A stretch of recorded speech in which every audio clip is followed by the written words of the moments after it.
Bueno, siguiendo con la Escuela Nacional de Investigación Médica, hoy estamos aquí con el doctor Carlos Alexandre Alba, él es neurólogo y epidemiólogo clínico.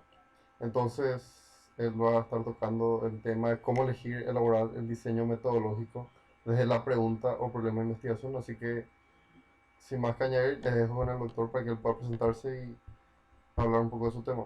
Muchísimas gracias por la participación con nosotros. Ok, gracias Sergio. Listo, bueno, vamos a empezar. Me pidieron mm, Sergio, en representación de los estudiantes de SOSEM, de SOSEM, ¿no? De la Sociedad de Estudiantes de Medicina en general, ¿no? De Latinoamérica. En este caso, ustedes son del país, Sergio, confírmame, De Paraguay, la Asociación Mundial. claro, Paraguay. Bueno, agradecer primero la invitación. Espero que podamos, que pueda contribuir a su aprendizaje y hacia el interés que puedan tener en desarrollar investigación, en este caso a los estudiantes de Paraguay.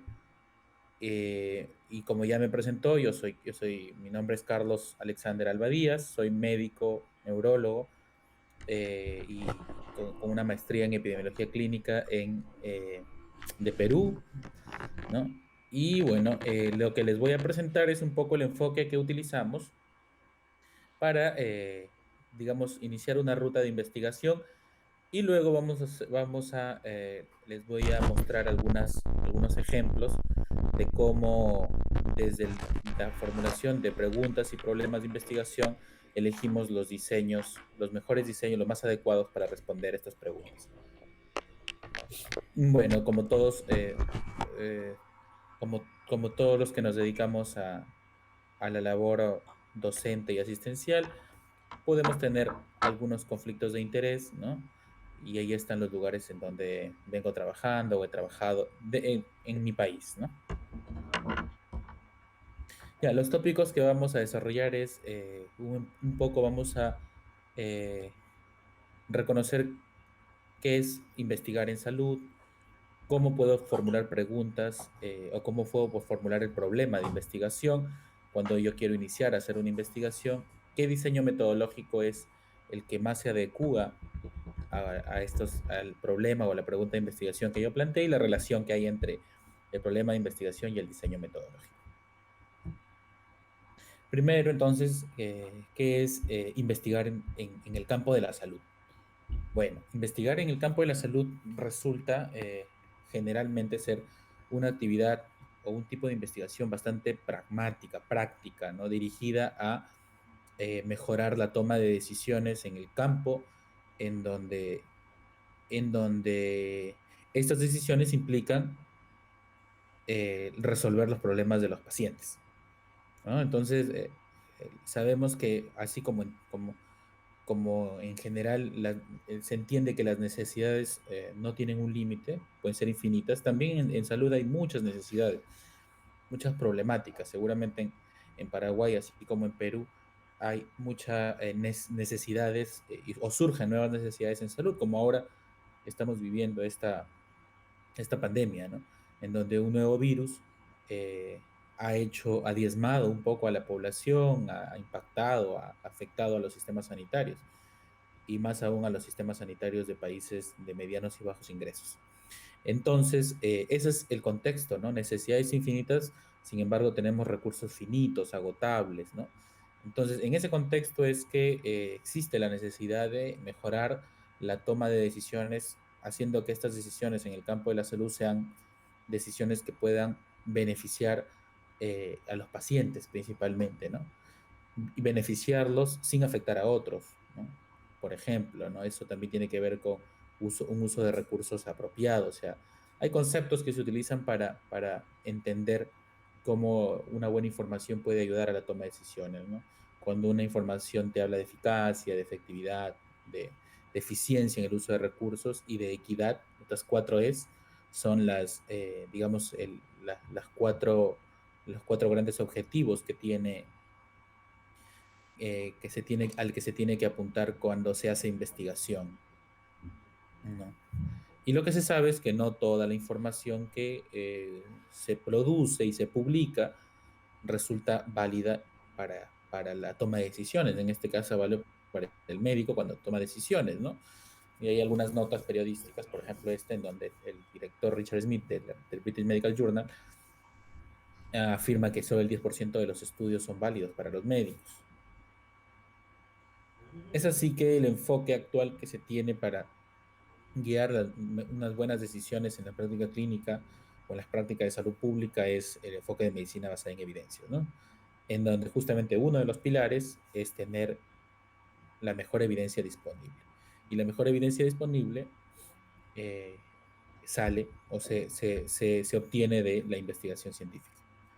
Entonces, la ruta de la investigación clínica y epidemiológica parte de entender que el ejercicio de hacer investigación en salud se hace en una determinada realidad, en un contexto. De allí surgen los inputs, de allí surge el, el, el, la identificación de problemas que puedan generar ideas de investigación. Luego siguen todas las etapas en la que hay que redactar el proyecto, hay que ejecutar el proyecto de investigación, hay que hacer el informe y ya finalmente hay que publicar para nuevamente de repente generar otra nueva ruta de investigación. Generalmente esto hay que entenderlo como una espiral en donde de una idea de investigación hasta que se publica, nacen nuevas ideas de investigaciones o se construyen líneas de investigación. El enfoque ya es, digamos, metodológico y estadístico que se utiliza eh, de cuando se hace investigación, en general se entiende bajo este modelo, ¿no? Nosotros no podemos estudiar a toda la población, entonces necesitamos una muestra de esta población. Aplicamos técnicas de muestreo para que los resultados que encontremos en esta muestra podamos trasladarlos, ¿no? Generalizarlos hacia la población, ¿no? Porque finalmente lo que encontramos en las investigaciones, por ejemplo, de un nuevo fármaco, si este fármaco resulta eficaz en una determinada muestra en donde se probó, se aprueba su uso y luego esos resultados salen para que puedan ser utilizados en la población, ¿no? Como lo que viene sucediendo ahora, ¿no? En los diferentes ensayos que se están probando para esta infección por por este nuevo virus, ¿no? O las vacunas, ¿no? Se está probando en una determinada muestra mundial para, luego de que se demuestre que es útil, pueda ser aplicado a nivel poblacional. Entonces, en esta ruta de dos direcciones, en donde ya no se trabaja con la población, sino con la muestra, se hace un muestreo y luego se trasladan estos resultados a la población, eso se llama inferencia, es necesario que exista o aplicar o elegir un determinado diseño que sea el más adecuado, ¿no? Para lograr responder a las preguntas que planteamos, ¿no? Entonces, viene entonces la necesidad de formular preguntas o problemas de investigación. Entonces, hacer una pregunta de investigación es reconocer que hay cosas que ya se saben, ¿no? O sea, cosas que ya están descubiertas, cosas que ya son conocidas. Por ejemplo, es bastante conocido que a un paciente con diabetes, cuando hace una complicación aguda que se llama, pensemos por ejemplo en una cetoacidosis diabética, y llega a la emergencia, hay que tratarlo sí o sí con insulina. Eso ya se sabe, ¿no? Eh, eso ya no sería, digamos, una nueva investigación, ¿no? Ya no sería novedoso, no tendríamos por qué volver a hacerlo, ¿no? Ya se sabe, por ejemplo, también que un paciente con infarto cerebral que llega dentro de las 3 o 4.5 primeras horas, le podemos aplicar alguna técnica de reperfusión, por ejemplo, una técnica farmacológica, aplicar un trombolítico o hacer una trombectomía. ¿Qué no se sabe? Eh, por ejemplo, no se sabía hasta hace un tiempo si más allá de las 4.5 horas se podía hacer esta reperfusión. Entonces no se sabía y entonces eso era una brecha entre lo que se sabe y lo que no se sabe. Esa brecha lleva a proponer nuevas investigaciones. y se han hecho investigaciones, ¿no? De tal modo que ahora nuevamente de lo que no se sabía, ahora ya se sabe que entre las 4.5 y las 6 horas se puede hacer reperfusión, pero ya no con trombolisis, o sea, reperfusión farmacológica ya no, pero sí con trombectomía. Por ejemplo, entonces esa es una ruta de investigación entre lo que se sabe, lo que se conoce y lo que no se sabe, lo que no se conoce. Identificar esa brecha es justamente identificar el área en donde hay que hacer investigación. Entonces, la formulación del problema resulta ser lo más importante al iniciar una investigación, ¿no? Es lo más importante. Si uno formula bien el problema que quiere investigar, y es un problema interesante, es un problema novedoso, pues tiene una muy buena oportunidad de hacer una investigación de impacto. Del problema también derivan los objetivos, el por qué quiero hacer una investigación. Primero, que obviamente que hay que identificar qué queremos hacer y luego por qué, ¿no? Esos son los objetivos, la importancia que va a tener nuestros resultados. Y luego viene ya a marcar la pauta de lo que se va a hacer, cómo vamos cómo vamos a hacer para resolver ese problema mediante una investigación y qué diseño vamos a utilizar, qué tipo de estudio podemos utilizar. Eso es la formulación de un problema. Y la formulación de un problema hay que hacerlo en una estructura interrogativa, ¿no? Entonces, ¿cómo debe estructurarse una pregunta de investigación? Es la manera como vamos a formalizar ese problema que hemos identificado como interesante para hacer una investigación. Y ahí vienen los componentes de una pregunta de investigación que refleja un problema, que representa un problema de investigación. Entonces, primero, una pregunta de investigación debe contener el problema, la enfermedad o la condición clínica de la que se quiere conocer o a quien se quiere investigar, ¿no? El conjunto de los pacientes a los que se quiere de repente investigar con una determinada enfermedad. Debe también contener esa pregunta, qué intervención se va a hacer o qué factor se quiere estudiar, ¿no?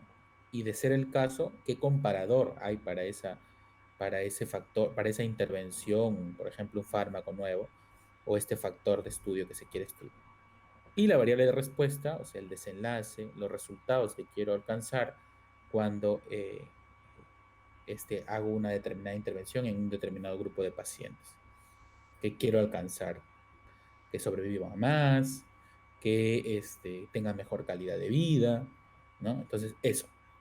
Entonces, esos son los componentes de una pregunta de investigación. Entonces, ustedes ven más o menos que tiene 3 a 4 componentes. Problema, intervención o factor de estudio o exposición también se le llama, el comparador, el tercero, y las variables de respuesta, el cuarto.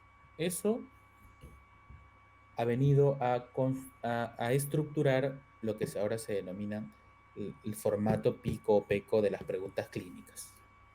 Entendiendo que P es la población en la que quiero yo estudiar, la I o la E, dependiendo de si se quiere estudiar una intervención o si se quiere conocer cómo afecta una determinada exposición, pensemos en un factor de riesgo.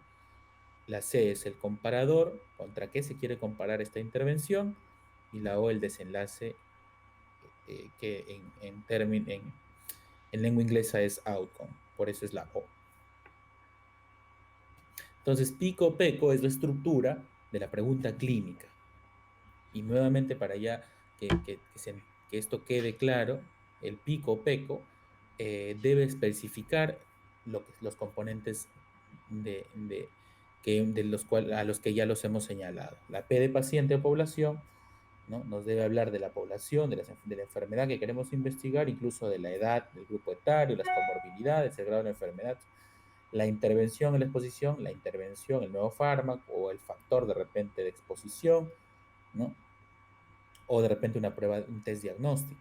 Y el comparador se refiere al tratamiento estándar.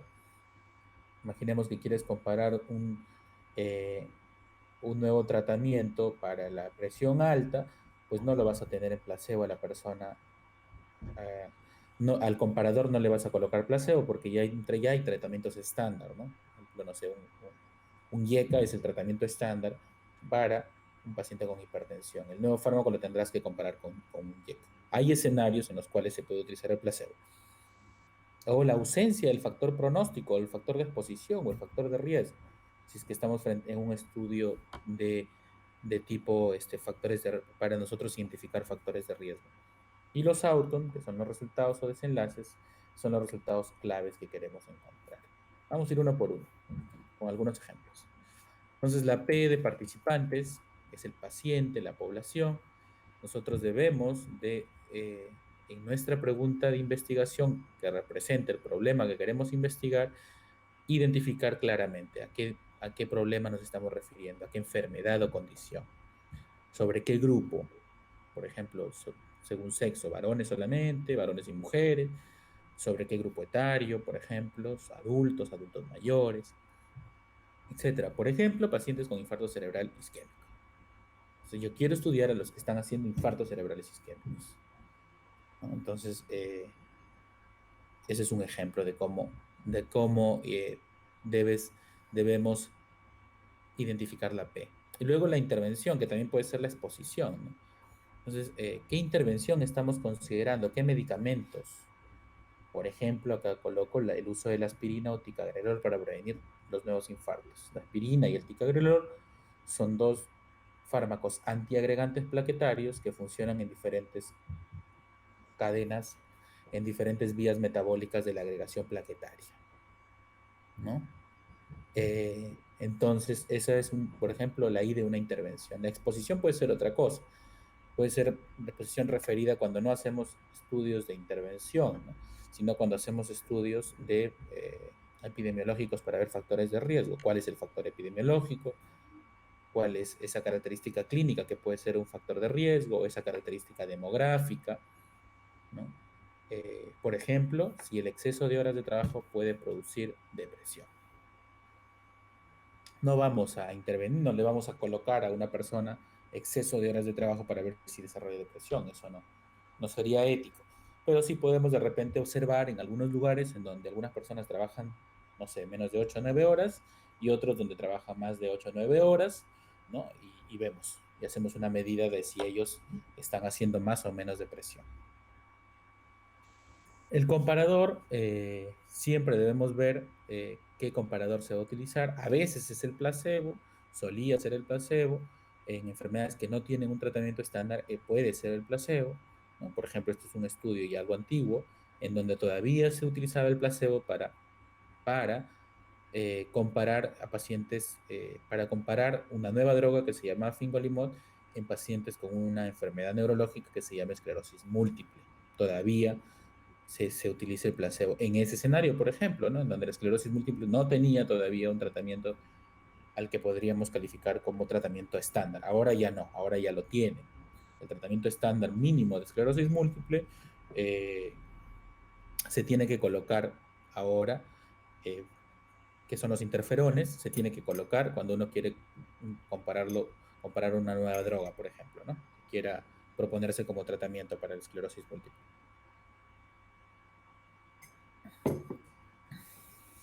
Y finalmente, de la PICO, la O, nos habla de los outcomes, que son los resultados o desenlaces. ¿Cuál es el efecto que quiero medir de esta intervención? ¿Qué mejora, qué medida es la que yo quiero lograr con esta intervención? ¿Qué resultados, qué síntomas se van a reducir? De repente no solo síntomas, sino la mortalidad, se va a elevar la calidad de vida. Entonces, son ejemplos. Eso también debe estar en las PICOs. Entonces, por ejemplo, esta es una publicación de uso de inmunoglobulina para pacientes con síndrome de Guillain-Barré. ¿Quién es la población allí? Han hecho una PICO para hacer esta investigación, que es un tipo de revisión sistemática. La PICO son los pacientes con síndrome de Guillain-Barré, los GBS. La intervención es la inmunoglobulina. El comparador, habría que revisar el estudio, pero seguramente o es placebo o es plasmapheresis, plasma exchange, ¿no? Y el outcome es disability, o sea, discapacidad, medido con una escala que es la escala de Hughes. Entonces, ustedes ven que toda la PICO encaja en lo que me están ellos publicando, ¿no? Algunos ejemplos más que lo pueden revisar. Les voy a leer dos de estos, por ejemplo, uno que tiene que ver con tratamiento y otro con diagnóstico. El primero dicen adultos de entre 30 y 50 años que sufren enfermedad coronaria. Miren, están colocando la población, la enfermedad, que es enfermedad coronaria, la edad, el grupo etario, no te está hablando de menores de 30 ni mayores de 50, sino de 30 a 50. Debe preferirse administrar lovastatina, te coloca acá, ¿no? Comparado con, no con placebo, mira, sino con lisinopril. ¿Para qué? Para prevenir infartos agudos de miocardios, infartos cerebrales y o embolismo pulmonar. Ahí está toda la... Entonces, si ustedes lo leen de corrido, se van a dar cuenta que es una pregunta. En adultos entre 30 y 50 años que sufren enfermedad coronaria, ¿debe preferirse administrar lovastatina sobre lisinopril para prevenir infartos? Es una pregunta. Lo mismo en la segunda. En pacientes con sospecha de contagio de VIH, ¿debe usarse el nuevo test bucal o el test de ELISA para detectar con certeza la presencia de este virus? Es una pregunta también. Y así, la tercera y la cuarta. Entonces, cuando uno ya tiene formulada la pregunta, puede ya proponer, como ustedes han visto, recuerdan, primero es qué quiero investigar, por qué quiero investigar, ya con eso con mi pico ya sé por qué quiero investigar. Ahora tengo que pasar a cómo hago esa investigación. Y ahí viene todo el rollo y de los diseños metodológicos. Bueno, los diseños metodológicos son modelos, son propuestas que se utilizan para estructurar una investigación, ¿no? Entonces, eso es un diseño metodológico. Y bueno, se habla de que hay una jerarquía de los diseños metodológicos, ¿no? En donde los estudios más básicos son los informes de casos, por ejemplo, reportes de casos. El diseño más básico, la opinión de expertos, porque la opinión de expertos no es un diseño metodológico en realidad, por eso es que no sería correcto considerar un diseño metodológico. Luego viene una serie de estudios, como por ejemplo ensayos en animales, estudios transversales, caso control, cohortes, ensayos aleatorios, ensayos clínicos y los metaanálisis. Este es un enfoque que entiende como que los diseños metodológicos uno fuera mejor que otro. Obviamente ponen la cúspide a los metaanálisis o a los ensayos clínicos y ponen las bases a los estudios observacionales, ¿no? Que sin embargo vamos a revisar que no siempre esto es así. Habría que ver por qué criterios se utilizó para hacer la jerarquía y a veces son los estudios observacionales los que pueden estar por encima o tendrían que realizarse y no pueden realizarse estudios experimentales, ¿no? Entonces vamos a ver. Bueno, en esto sí creemos, ¿no? Hay una jerarquía de pseudociencias, ¿no? Entonces eso es lo que no debemos utilizar, ¿no? Para, para informarnos y para tomar decisiones en el campo de la salud. A menos que obviamente se trate no sé, de información, por ejemplo, divulgada a través de videos de YouTube, pero que para ver esto de videos de YouTube, ¿no? Que son informaciones de resúmenes a veces de publicaciones científicas, eso es otra cosa, ¿no? Entonces la jerarquía de la evidencia lo vimos, pone los estudios observacionales abajo, los experimentales en la cima casi, y los estudios de estudios en la cúspide, que son las revisiones sistemáticas y metaanálisis. Sin embargo, esto está cuestionado, este enfoque se está cuestionando actualmente. ¿Por qué? Porque los diseños se van a utilizar en función del tipo de pregunta clínica que se hace. Si la pregunta es de tratamiento, pues efectivamente sí, los ensayos clínicos son el diseño a elegir o las revisiones sistemáticas de ensayos clínicos. Pero si las preguntas son, por ejemplo, de etiología, los estudios de cohorte son el diseño que hay que elegir o las revisiones sistemáticas de estudios de cohorte. Si los estudios son de pronóstico, lo mismo, son los estudios de cohorte y sobrevida.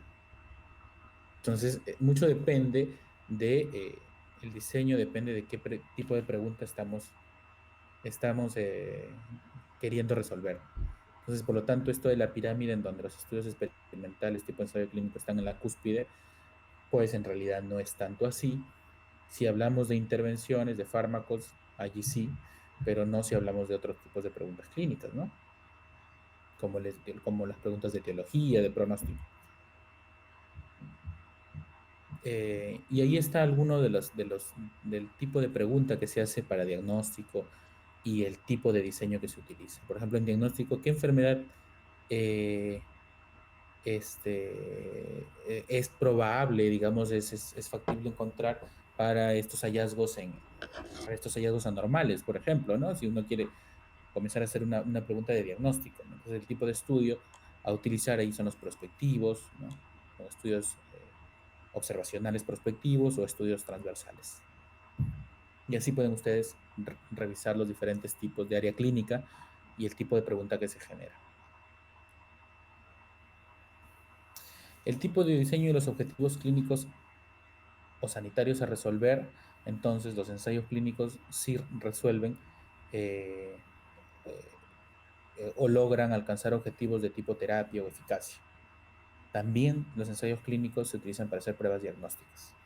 Los estudios observacionales longitudinales, por ejemplo, los diseños de cohortes, los diseños de caso control, se utilizan mucho para ver factores de riesgos, también para test diagnóstico y para pronóstico.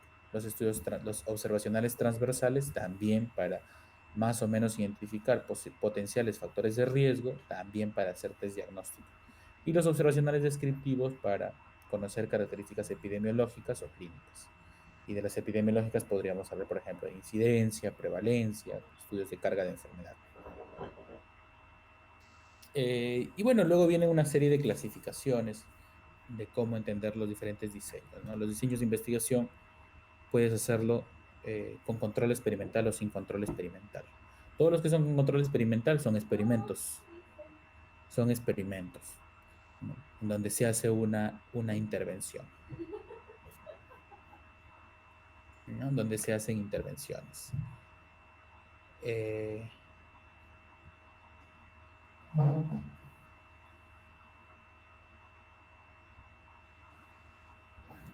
donde se hace, donde se hacen intervenciones.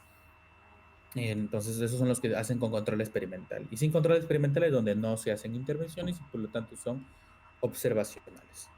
Con control experimental, entonces, hay diferentes tipos. Los que se hacen intervención, o sea, con control experimental, se hará con aleatorización o sin aleatorización. Los aleatorios son los experimentos verdaderos, los ensayos clínicos. Y los que no se hacen con aleatorización son los cuasi experimentos o pre-experimentos. Los observacionales, o sea, sin control experimental, nuevamente, con grupos controlados o sin grupos controlados. Los que se hacen con grupo control son los cohortes o los casos y controles. Y los que se hacen sin grupo controlado son los longitudinales y los transversales.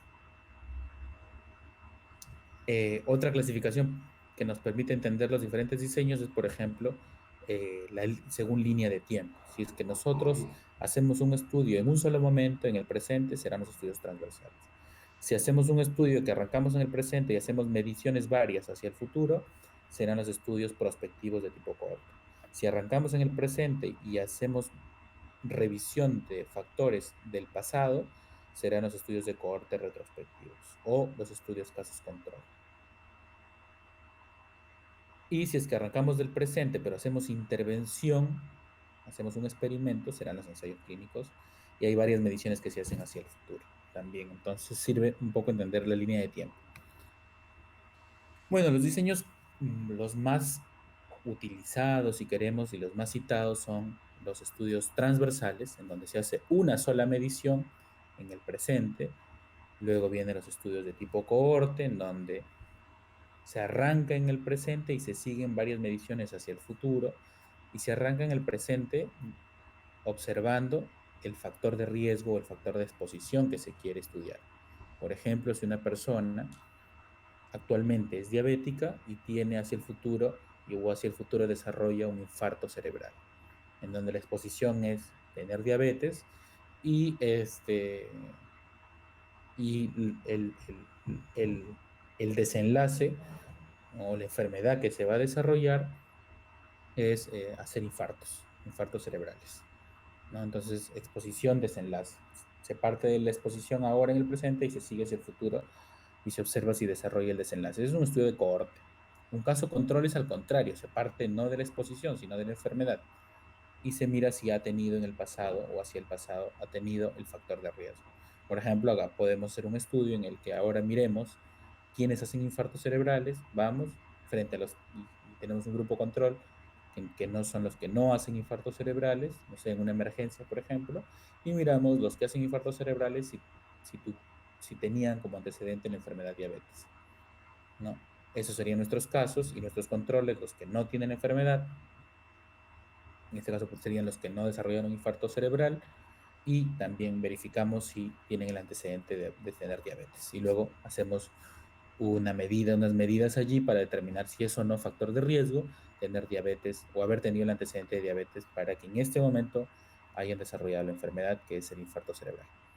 Y finalmente el estudio experimental, que son los RCTs, los ensayos clínicos, en el que se hace una intervención, un determinado fármaco y se ve si es que el fármaco ayuda o no a prevenir determinados desenlaces, muerte, por ejemplo, discapacidad. Entonces, para hacer nuevamente un repaso, los estudios experimentales en seres humanos se denominan ensayos clínicos, ¿no? Y de lo que se trata es de probar si una determinada nuevo medicamento, por ejemplo, funciona bien en una enfermedad. Puede ser frente a un placebo o puede ser frente al tratamiento estándar. Tiene sus fases. Hay hasta 4 fases y hay etapas en las que se van desarrollando los ensayos clínicos. Desde la etapa preclínica, o sea, que son los laboratorios, la fase 1, 2 y 3, que ya se hace sobre seres humanos, hasta que la droga se aprueba, para que ya pueda ser utilizada, comercializada, y el fase 4 cuando ya es post-comercialización de un nuevo medicamento. Los observacionales que ya hemos hablado, los más sencillos en hacer son los cross-sectional studies, los transversales, luego le siguen los casos controles, en donde se parte de los enfermos y se mira hacia atrás si tienen el factor de riesgo, y luego le siguen los cohortes, en donde se parte del factor de riesgo y luego se mira hacia adelante, se sigue a los pacientes para ver si desarrollan la enfermedad. Obviamente hay mayor complejidad si uno avanza en estos diseños, ¿no? Porque es más factible hacer estudios transversales, sí, es menos factible probablemente hacer estudios caso control y menos cohorte, y así. Sin embargo, generan más interés los estudios prospectivos, los de tipo cohorte, que los transversales. Genera más novedad en cuanto a los resultados, los estudios prospectivos que los transversales, y así se va viendo que de acuerdo a los criterios de estas siglas que se denominan FINER, uno puede hacer el análisis de estos diseños. Y luego también hay un nuevo grupo de diseños que se denominan que cae dentro del grupo de lo que se conoce como investigación secundaria, en donde se aplican estrategias metodológicas y estadísticas para hacer síntesis de datos de publicación de resultados que ya están publicados. Eso se denomina investigación secundaria.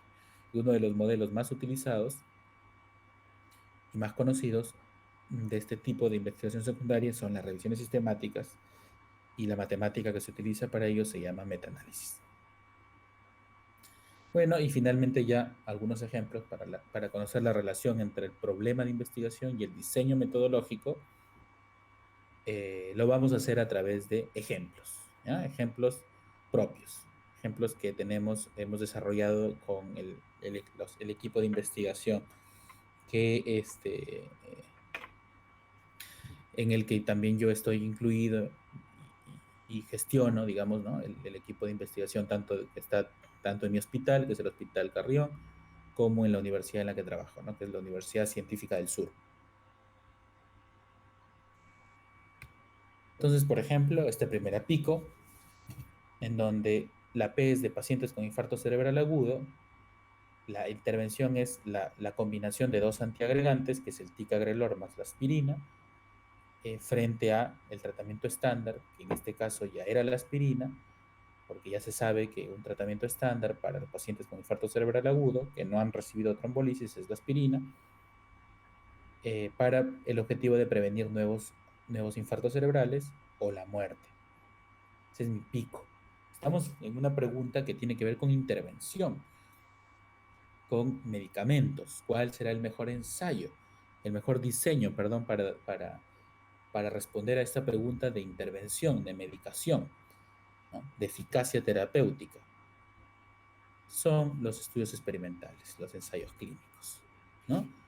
Y se ha hecho este estudio, nosotros hemos sido sede, una de las sedes de este estudio multicéntrico de ensayo clínico, y ya se conocen los resultados ahora, ¿no? Están publicados, en donde se ha demostrado que, o los resultados indican que el uso de esta doble medicación de ticagrelor más aspirina mejora la sobrevida, mejora o previene el desarrollo de nuevos infartos y el desenlace muerte, que cuando se compara, que cuando solamente se trata con aspirina, ¿no? Y ahí están los resultados publicados ya.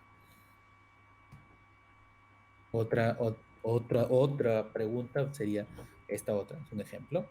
Es otro caso en pacientes con Parkinson, la P, que tienen una progresión rápida de la sintomatología, o sea que cada vez hacen más rigidez. Esos son los síntomas cardinales del Parkinson: rigidez, temblor, bradicinesia o lentitud. Los que progresan rápidamente en estos síntomas, en comparación con los que tienen una progresión más lenta, ¿no? No tan rápida, no tan severa, hacen o no hacen, ¿quiénes de estos dos grupos hacen o no sintomatología depresiva? O, si se quiere entender de otro modo, si la progresión rápida en la enfermedad de Parkinson es o no un factor de riesgo para desarrollar depresión, sintomatología depresiva. También es una pregunta que nos hemos hecho.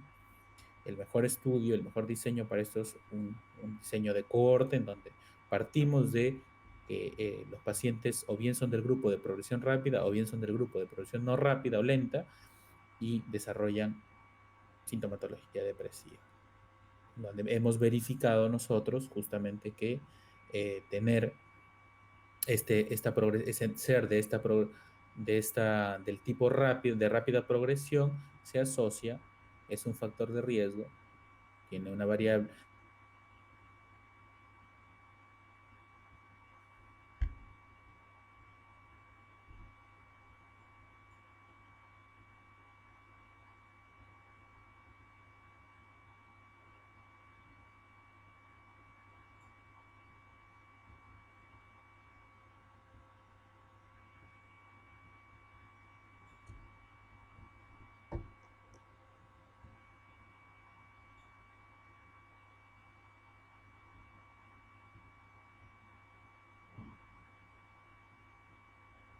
Pero sin embargo, no hubo datos suficientes para determinar si era o no relevante hacer las indicaciones de cumplimiento de prescripción. También diseñamos un estudio observacional, caso control, y vimos si los pacientes que tenían un buen control glicémico frente a los que tenían un mal control glicémico cumplían o no las prescripciones. Se hizo este estudio y se corroboró que el cumplimiento del tratamiento se asocia al control glicémico. Por lo tanto, el mal cumplimiento del tratamiento se asocia a un mal control glicémico. También nos salió esa variable con significancia estadística, además de otra variable más, que era la presencia de la hipertrigliceridemia.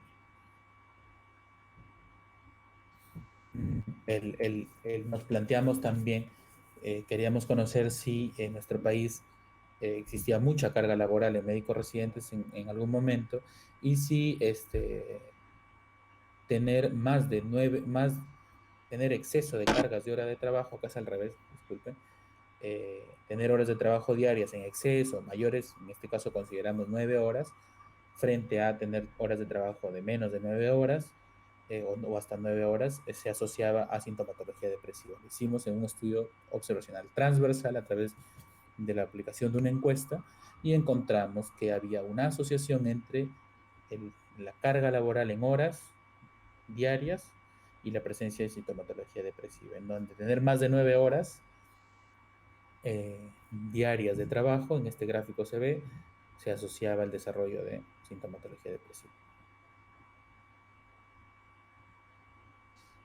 No todo tienen que encajar en la estructura de pico. A veces los estudios, algunas veces queremos solamente conocer características de una determinada población, en este caso la población peruana, para conocer cómo están los DALIs, que es un tipo de indicador de epidemiológico por enfermedades neurológicas. Acá no hay intervención, no hay exposición y no hay comparador. Solamente es un estudio descriptivo a nivel epidemiológico, observacional descriptivo.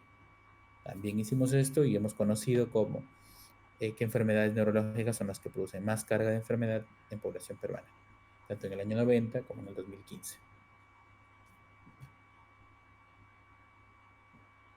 E incluso a veces tenemos pacientes que nos llegan con casos raros, sorprendentes.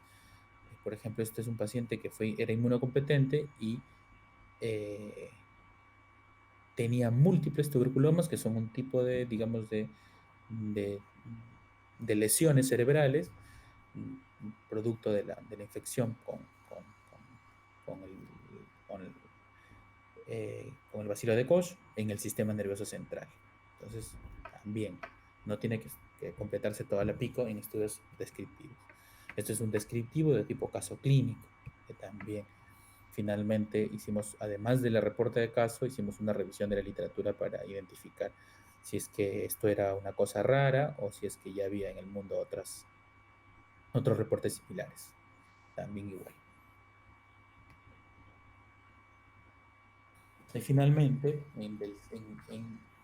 este es el último ejemplo, cuando queremos saber si es que una determinada intervención es útil, hacemos una revisión sistemática de la literatura publicada, y por lo tanto hacemos una investigación secundaria. En este caso queríamos saber si es que en pacientes adultos hispanoparlantes de población de países latinoamericanos, las pruebas cognitivas breves, que son un tipo de screening, como hay varias pruebas cognitivas breves como Minimental, MoCA, PDR, que son pruebas cognitivas que se aplican, son como unos test que se aplican en corto tiempo, menos de 10 minutos, serían útiles para detectar demencias tempranas, estadios tempranos de las enfermedades demenciales, ¿no? Serían útiles o válidas.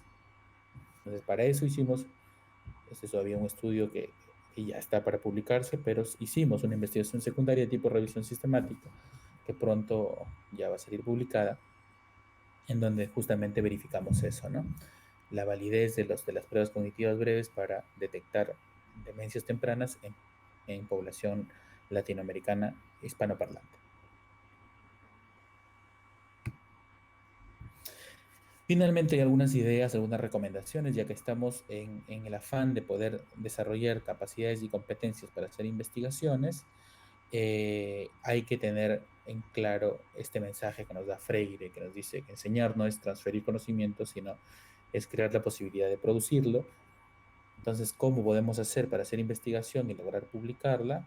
Bueno, les doy 4 recomendaciones. Primero, creer que se puede. Segundo, hacer buenos networkings, SOCEM, ¿no? Las sociedades de estudiantes de medicina en Latinoamérica es un buen networking para ello. Hay que hacer procesos de mentoring, o sea, proceso de enseñanza, aprendizaje, proceso mentor-mentee. Y como nos dice Rosana, esta frase bastante conocida de ella, desde una canción que se resume en ir sin pausa, pero eh, ir sin prisa, pero sin pausa. Creer que se puede, acá vemos cómo se vienen desarrollando investigación y mejorando los indicadores de producción científica en diferentes países en Latinoamérica, ¿no? Algunos mejores que otros, pero se viene incrementando, entonces se puede seguir incrementando, trabajar en equipo, algunos de los miembros de nuestro equipo, por ejemplo, ¿no? Que son todos asistentes, pero nosotros trabajamos bastante también con estudiantes.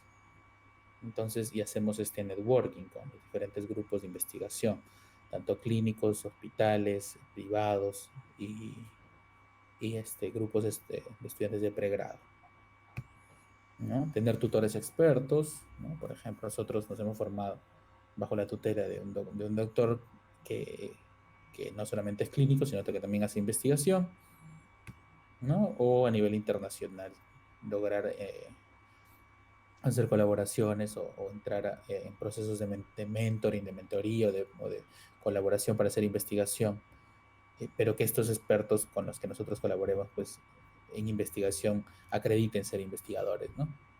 Entonces uno puede rápidamente buscar su producción científica y darse cuenta si es que eso es así o no.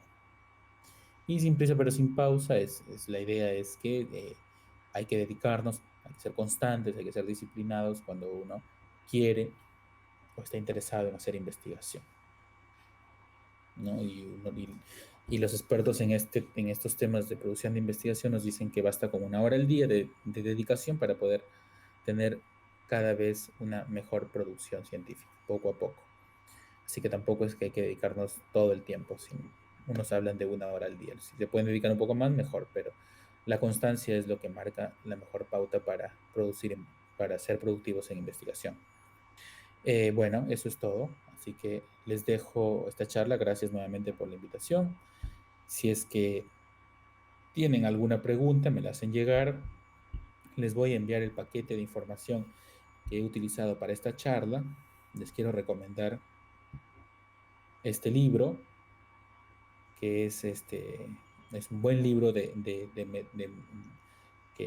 que desarrolla justamente toda la teoría de diseños de investigación, que se llama Clinical Epidemiology. Se los voy a compartir también a través de un link para que ustedes puedan revisarlo. Y el conjunto de investigaciones que les he presentado para que ustedes puedan revisar la parte de diseños de repente. Bueno, con esto completamos la charla.